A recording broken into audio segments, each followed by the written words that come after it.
আমার এই ফোনটিতে প্রতি 3 দিনে একটা করে নতুন নতুন গ্রিন লাইন পড়ে।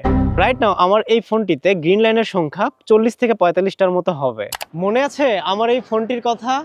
প্রতি 3 দিনে একটা করে নতুন নতুন গ্রিন লাইন পড়তো।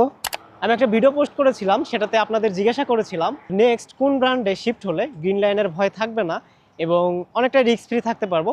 অনেকে ভিডিওতে কমেন্ট করেছিলেন যে অ্যান্ড্রয়েড থেকে অ্যাপলে শিফট হতে, কেউ বা কমেন্ট করেছিলেন ভিভো 200 নিতে, আবার কেউ কেউ বাটন ফোন কেনারও সাজেস্ট করেছিলেন।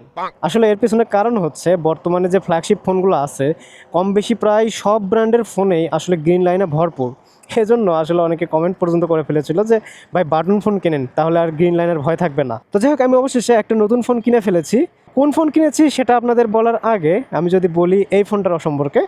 এটা হচ্ছে স্যামসাংয়ের এস সিরিজের একটা ফোন, আগের ভিডিওতে আমি বলেছি। আমি এই ফোনটা গ্রিন লাইন পড়ার পরেও বেশ কিছুদিন ব্যবহার করেছি। ফোনটার আমি ডিসপ্লে পর্যন্ত চেঞ্জ করে ফেলেছিলাম। স্টিল নাও চলতেছে, অনেক ভালো চলতেছে। বাট ডিসপ্লে চেঞ্জ করার পর আসলে খেয়াল করতেছিলাম ফ্রন্ট ক্যামেরার ভেতর ধুলা জমে যাচ্ছে, অ্যান্ড শুধু তাই না, পেছনের ক্যামেরার ভেতরও কিছু ধুলা ঢুকেছে, যেহেতু ফোন খোলা পড়েছিল। তো এজন্যই আসলে আমার ফোনটা চেঞ্জ করার অতীব জরুরি ছিল। তো যাই হোক, অবশেষে আমি যে ফোনটা কিনেছি সেটা যদি আপনাদের দেখাই, সেটা হচ্ছে এইটা। আমি অবশেষে অ্যাপলে শিফট হয়েছি। এটা হচ্ছে আইফোন 16 প্রো ম্যাক্স এই মডেলটির, অ্যান্ড কালারটার নাম হচ্ছে ডেজার্ট টাইটেনিয়াম। যদিও আইফোন কেনার শখ বা স্বপ্ন আমি কখনোই দেখেছিলাম না, ফোনটা যেহেতু আমার অতীব দরকার ছিল, যেহেতু কন্টেন্ট তৈরি করতে হয়, ভিডিও রিলেটেড কাজই বেশিরভাগ সময় করতে হয়। অ্যান্ড শুধু তাই না, আমি আরও কিছু ক্রিয়েটরের সাথে এ বিষয় নিয়ে ডিসকাস করেছি যে কোন ফোনটা কিনলে বেটার হয় ক্যামেরার দিক থেকে, যেহেতু কন্টেন্ট নিয়ে আমাদের কাজ। তো মোস্ট অফ দেম তারা সাজেস্ট করেছে যে আইফোন কিনতে। তো দুইটা ফোনের মধ্যে যদি আমি ক্যামেরা কম্পেয়ার করি, তাহলে অবভিয়াসলি আইফোন 16 প্রো ম্যাক্সের ক্যামেরা যথেষ্ট বেটার। অ্যান্ড সবচেয়ে বেশি যে জিনিসটা আমার ভালো লেগেছে এই ফোনটার, সেটা হচ্ছে এই ফোনটার পোর্ট্রেট মোডে যে ছবিগুলো ওঠে। সত্যি কথা বলতে আসলেই এটা প্রো লেভেলের পোর্ট্রেট মোডে ছবি উঠাইতে সক্ষম। আইফোনে শিফট হয়ে গেলাম অবশেষে। অ্যান্ড আইফোনে শিফট হওয়ার পর আমি যে জিনিসটা খেয়াল করলাম সেটা হচ্ছে স্বাধীনতার অভাব। একটা অ্যান্ড্রয়েড ফোনে আপনি যতটা স্বাধীনভাবে ফাইল ম্যানেজ করতে পারবেন, মানে স্বাধীনভাবে আপনি চলাফেরা করতে পারবেন একটা ফোন ব্যবহার করে, বাট আইফোন ইউজ করে আপনি ততটা স্বাধীনভাবে ফোনটা ইউজ করতে পারবেন না। এই যেমন এই ফোনটার ফাইল ম্যানেজারে যদি ঢুকে আপনি কোনো কিছু কাস্টমাইজ করতে চান, সেটা অত সহজে করতে পারবেন না। এরকম আরও বেশ কিছু ল্যাকিংস রয়েছে। সত্যি কথা বলতে অ্যান্ড্রয়েড থেকে iOS-এ শিফট হওয়ার পর অনেকটাই পরাধীন লাগতেছে।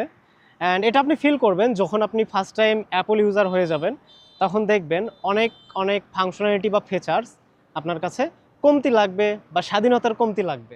ফোনটা কিনেছি প্রায় 1 সপ্তাহ হলো বসুন্ধরা সিটি শপিং মল থেকে। ফোনটা আনবক্সিং করে বক্সের মধ্যে আসলে তেমন কিছুই দেয়নি। স্যামসাং এবং আইফোন দুইটা ফোনের বক্সেই প্রায় সেম জিনিসই থাকে। এই ফোনটা আনবক্সিং করে বক্সে আমরা পেয়েছিলাম জাস্ট একটা ফোন, একটা USB cable type C to C, একটা সিম কার্ড ইনজেক্টর এবং কিছু ম্যানুয়াল। জাস্ট এই কয়টা জিনিস ছাড়া আহামরি তেমন কিছু দেয় নাই। একটা ফোনের যে চার্জার দেবে সেটা দেয় না। আপনারা হয়তো বা জানেন এখন ফ্ল্যাগশিপ যে ফোনগুলো, এগুলোতে আর চার্জার দেয় না। এই কয়দিন আমি ফোনটা ব্যবহার করে যা বুঝলাম, সত্যি কথা বলতে আইফোনের স্বাধীনতা একটু হলেও কম আছে অ্যান্ড্রয়েডের তুলনায়। এজন্য আমি আসলে অ্যান্ড্রয়েড ফোনটাও রেখে দিয়েছি। যেগুলো হাই লেভেলের টাস্ক সেগুলো আমি অ্যান্ড্রয়েড দিয়েই করতেছি। জাস্ট ছবি বা ভিডিও করা, টুকটাক সোশ্যাল মিডিয়া স্ক্রলিং, এ ধরনের কাজে অ্যাপলটা ইউজ করতেছি। এনিওয়ে, আপনাদের কার কি মন্তব্য এই 16 প্রো ম্যাক্স ফোনটি সম্পর্কে সেটা অবশ্যই কমেন্টে জানিয়ে দিতে পারেন। আর অবভিয়াসলি এই ফোনটার কালার আপনাদের কাছে কেমন লেগেছে সেটা অবশ্যই জানিয়ে দিতে পারেন। অ্যান্ড অবশ্যই দোয়া রাখবেন যেন এই ফোনটাতে অ্যাটলিস্ট আমার স্যামসাং ফোনের মতো গ্রিন লাইন ইস্যু না আসে বা ডিসপ্লে নষ্ট না হয়ে যায়। বিশ্বাস করুন, আমি আর একটিও গ্রিন লাইনের মালিক হতে চাচ্ছি না। আল্লাহ হাফেজ।